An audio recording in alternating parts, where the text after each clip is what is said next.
everyone. It's time for Mrs. Blues Reads, and we are reading The Wonderful Wizard of Oz by L. Frank Baum, pictures by W. Denslow, published by Seawolf Press. And we are on chapter 7, The Journey to the Great Oz. They were obliged to camp out that night under a large tree in the forest, for there were no houses near. The tree made a good, thick covering to protect them from the dew, and the Tin Woodman chopped a great pile of wood with his axe, and Dorothy built a splendid fire that warmed her and made her feel less lonely. She and Toto ate the last of their bread, and now she did not know what they would do for breakfast.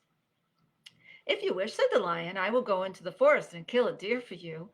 You can roast it by the fire, since your tastes are so peculiar that you prefer cooked food, and then you will have a very good breakfast." "Don't, please don't," begged the Tin Woodman. "I should certainly weep if you killed a poor deer, and then my jaws would rust again." But the lion went away into the forest and found his own supper, and no one ever knew what it was, for he didn't mention it. And the Scarecrow found a tree full of nuts and filled Dorothy's basket with them so that she would not be hungry for a long time. There's a lion, and there's on the bottom is a Scarecrow getting the nuts. She thought this was very kind and thoughtful of the Scarecrow, but she laughed heartily at the awkward way in which the poor creature picked up the nuts. His padded hands were so clumsy, and the nuts were so small that he dropped almost as many as he put in the basket. But the Scarecrow did not mind how long it took him to fill the basket, for it enabled him to keep away from the fire, as he feared a spark might get into his straw and burn him up. So he kept a good distance away from the flames, and only came near to cover Dorothy with dry leaves when she lay down to sleep. These kept her very snug and warm, and she slept soundly until morning. When it was daylight, the girl bathed her face in a little rippling brook, and soon they all started toward the Emerald City. This was to be an eventful day for the travelers. They had hardly been walking an hour when they saw before them a great ditch that crossed the road and divided the forest as far as they could see on either side. It was a very wide ditch, and when they crept up to the edge and looked into it, they could see it was also very deep, and there were many big, jagged rocks at the bottom. The sides were so steep that none of them could climb down, and for a moment it seemed that their journey must end. "What shall we do?" asked Dorothy despairingly. "I haven't the faintest idea," said the Tin Woodman, and the lion shook his shaggy mane and looked thoughtful. But the Scarecrow said, "We cannot fly, that is certain. Neither can we climb down into this great ditch. Therefore, if we cannot jump over it, we must stop where we are." "I think I could jump over it," said the Cowardly Lion, after measuring the distance carefully in his mind. "Then we are all right," answered the Scarecrow, "for you can carry us all over on your back, one at a time." "Well, I'll try it," said the lion. "Who will go first?"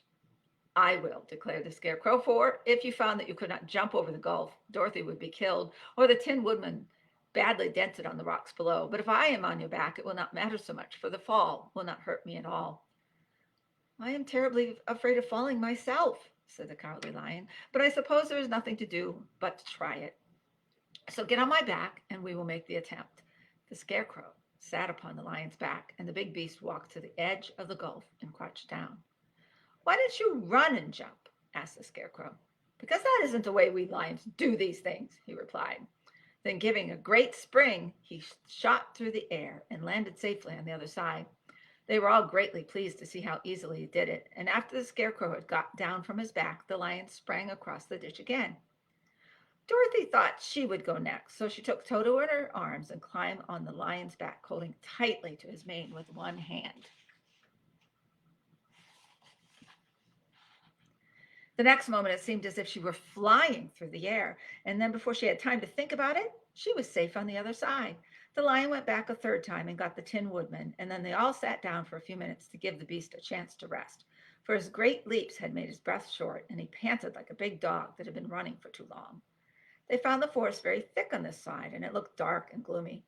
After the lion had rested, they started along the road of yellow brick, silently wondering, each in his own mind, if ever they would come to the end of the woods and reach the bright sunshine again. To add to their discomfort, they soon heard strange noises in the depths of the forest, and the lion whispered to them that it was in this part of the country that the Kaladas lived. What are the Kaladas? Asked the girl. They are monstrous beasts with bodies like bears and heads like tigers, replied the lion, and with claws so long and sharp that they could tear me into two easily as I could kill Toto. I'm terribly afraid of the Kaladas. I'm not surprised that you are, returned Dorothy. They must be dreadful beasts. The lion was about to reply when suddenly they came to another gulf across the road. But this one was so broad and deep that the lion knew at once he could not leap over it. So they sat down to consider what they should do. And after serious thought, the Scarecrow said, Here's a great tree standing close to the ditch. If the Tin Woodman can chop it down so that it will fall to the other side, we can walk across it easily. That is a first-rate idea, said the lion. One would almost suspect you had brains in your head instead of straw. The woodman set to work at once, and so sharp was his axe that the tree was soon chopped nearly through. Then the lion put his strong front legs against the tree and pushed with all his might, and slowly the big tree tipped and fell with a crash across the ditch, with its top branches on the other side.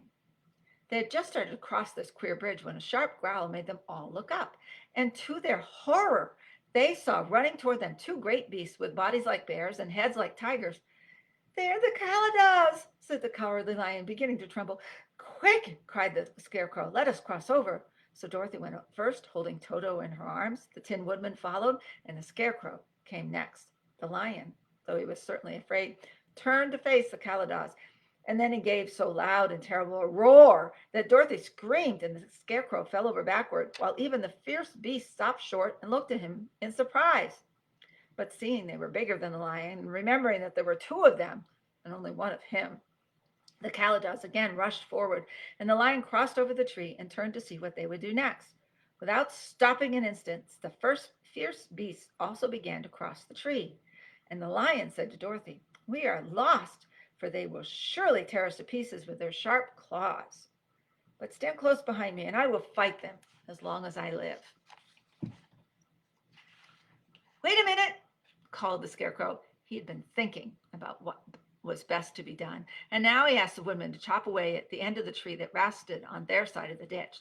The Tin Woodman began to use his axe at once, and just as the two Kaladas were nearly across, the tree fell with a gulp crash into the gulf, carrying the ugly, snarling brutes with it, and both were dashed to pieces on the sharp rocks at the bottom.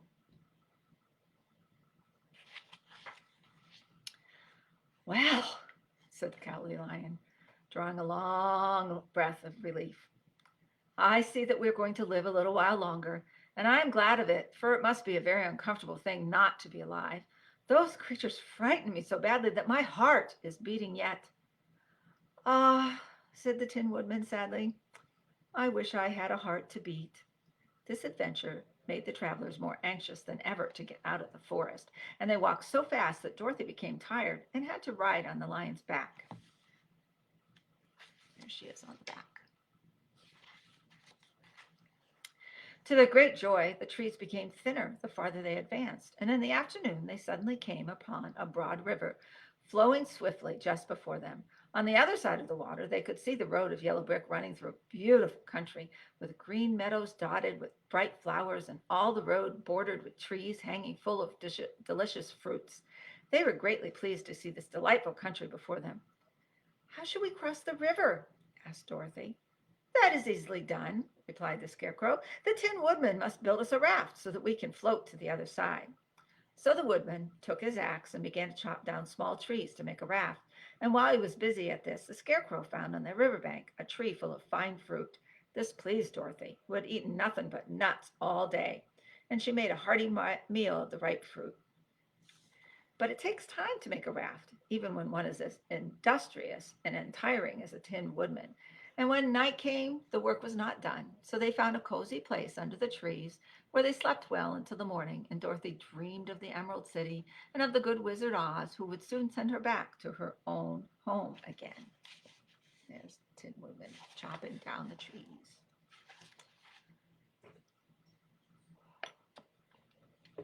Chapter 8, The Deadly Poppy Field. Our little party of travelers awakened the next morning refreshed and full of hope, and Dorothy breakfasted like a princess off peaches and plums from the trees beside the river. Behind them was the dark forest they had passed safely through, although they had suffered many discouragements. But before them was a lovely, sunny country that seemed to beckon them on to the Emerald City. To be sure, the broad river now cut them off from this beautiful land, but the raft was nearly done, and after the Tin Woodman had cut a few more logs and fastened them together with wooden pins, they were ready to start. Dorothy sat down in the middle of the raft and held Toto in her arms. When the Cowardly Lion stepped onto the raft, it tipped badly, for he was big and heavy. But the Scarecrow and the Tin Woodman stood upon the other end to study it, and they had long poles in their hands to push the raft through the water. They got along quite well at first, but when they reached the middle of the river, the swift current swept the raft downstream farther and farther away from the road of yellow brick, and the water grew so deep that the long poles would not reach the bottom. That's the picture that goes with the chapter. "This is bad," said the Tin Woodman, "for if we cannot get to the land, we shall be carried into the country of the wicked witch of the west, and she will enchant us and make us her slaves." "And then I shall get no brains," said the Scarecrow. "And I should get no courage," said the Cowardly Lion. "And I should get no heart," said the Tin Woodman. "And I shall never get back to Kansas," said Dorothy. "We must certainly get to the Emerald City if we can," the Scarecrow continued, and he pushed so hard on his long pole that it stuck fast in the mud at the bottom of the river. Then, before he could pull it out again or let go, the raft was swept away, and the poor Scarecrow was left clinging to the pole in the middle of the river. "Goodbye," he called after them, and they were very sorry to leave him. Indeed, the Tin Woodman began to cry, but fortunately remembered that he might rust, and so dried his tears on Dorothy's apron. Of course, this was a bad thing for the Scarecrow. "I am now worse off than when I first met Dorothy," he thought. "Then I was stuck on a pole in a cornfield, where I could make believe scare the crows at any rate. But surely it is no use for a Scarecrow stuck on a pole in the middle of a river. I'm afraid I shall never have any brains after all." There he is, pushing and then pushing and then pushing and then stuck. Down the stream the raft floated, and the poor Scarecrow was left far behind. Then the Lion said, "Something must be done to save him. I think I could swim to the shore and pull the raft after me, if you will only hold fast to the tip of my tail." So he sprang into the water, and the Tin Woodman caught fast hold of his tail. Then the Lion began to swim with all his might toward the shore. It was hard work, although he was so big. But by and by they were drawn out of the current, and then Dorothy took the Tin Woodman's long pole and helped push the raft to the land. They were all tired out when they reached the shore at last and stepped off upon the pretty green grass.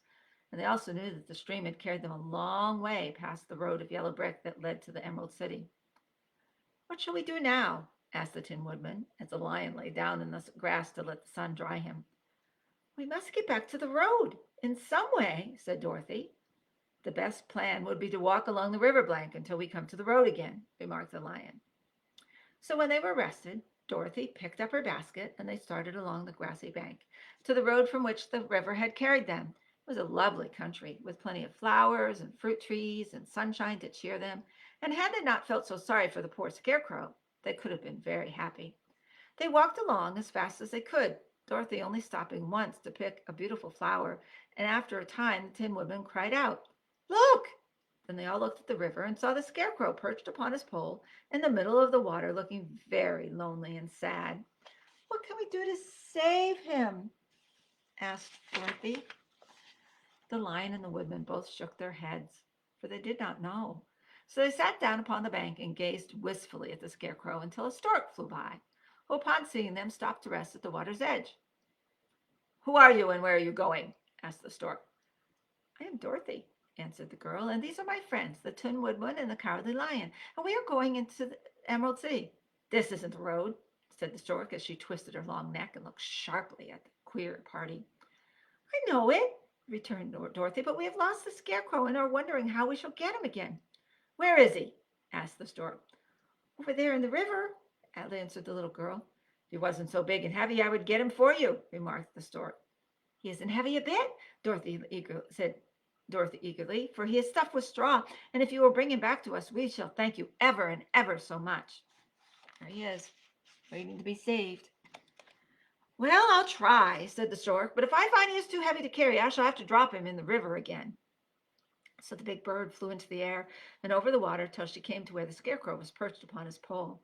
Then the stork, with her great claws, grabbed the scarecrow by the arm and carried him up into the air and back to the bank, where Dorothy and the lion and the Tin Woodman and Toto were sitting. When the scarecrow found himself among his friends again, he was so happy that he hugged them all, even the lion and Toto. And as they walked along, he sang, "Toady-ridey-o," at every step. He felt so gay.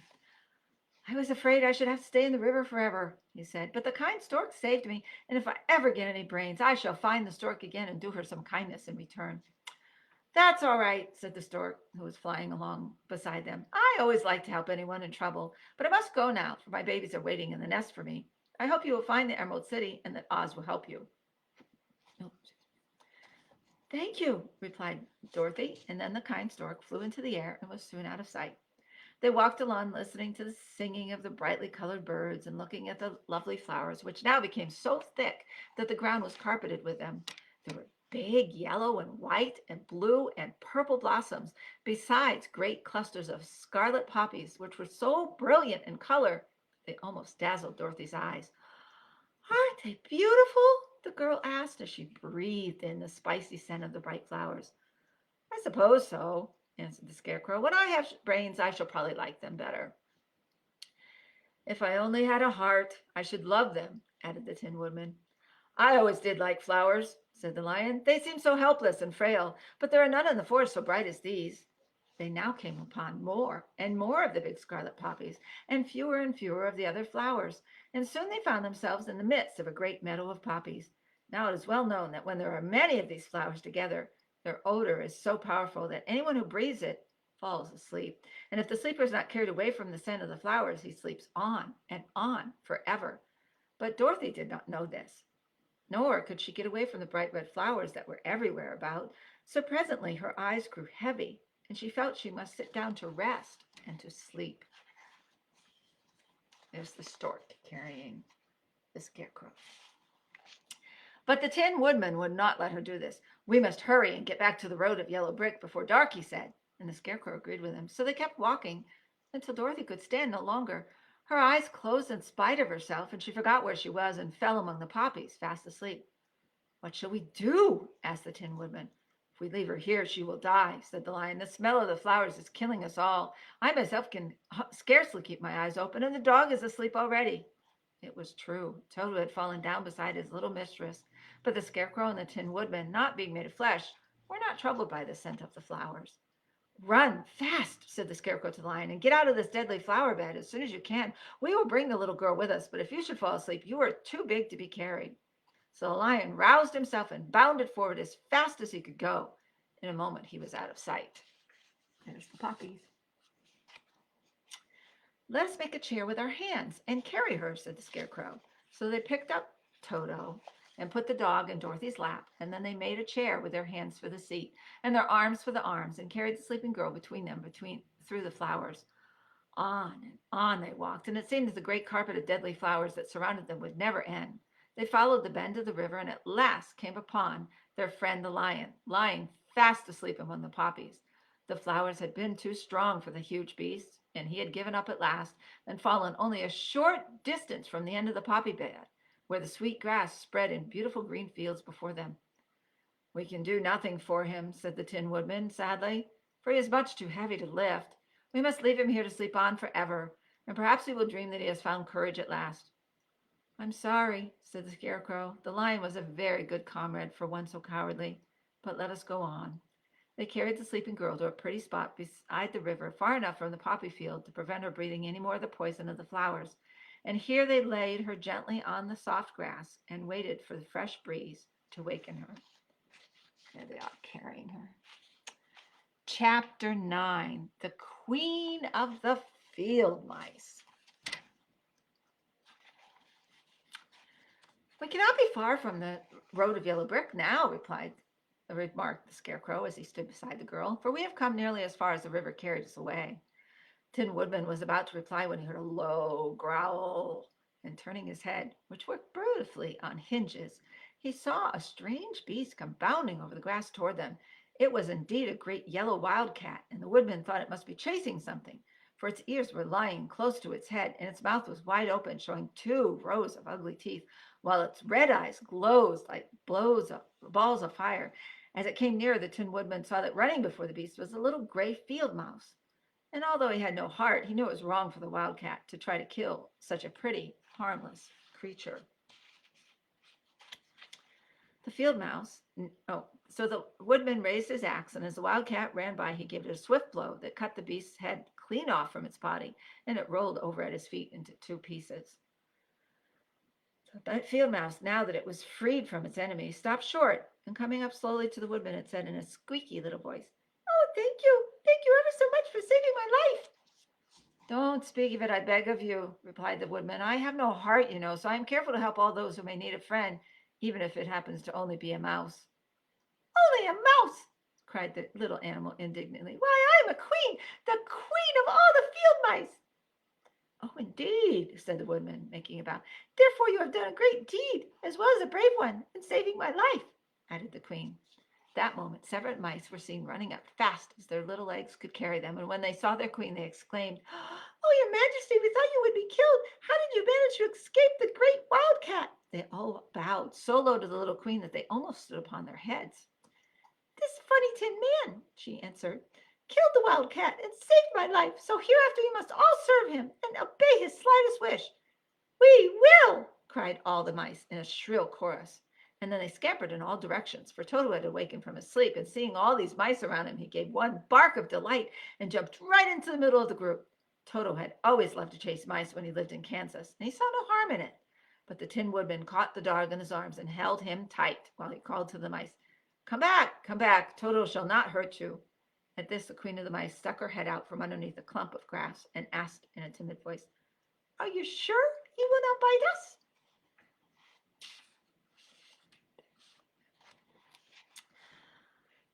"I will not let him," said the woodman, "so do not be afraid." One by one, the mice came creeping back, and Toto did not bark again, although he tried to get out of the woodman's arms, and would have bitten had he not known very well he was made of tin. Finally, one of the biggest mice spoke. "Is there anything we can do," it asked, "to repay you for the saving of the life of our queen?" "Nothing that I know of," answered the woodman, but the scarecrow, who had been trying to think, but could not because his head was stuffed with straw, said quickly, "Oh, yes, you can save our friend, the cowardly lion who is asleep in the poppy bed." "A lion?" cried the little queen. "Why would he would eat us all up." "Oh, no," declared the scarecrow. "This lion is a coward." "Really?" asked the mouse.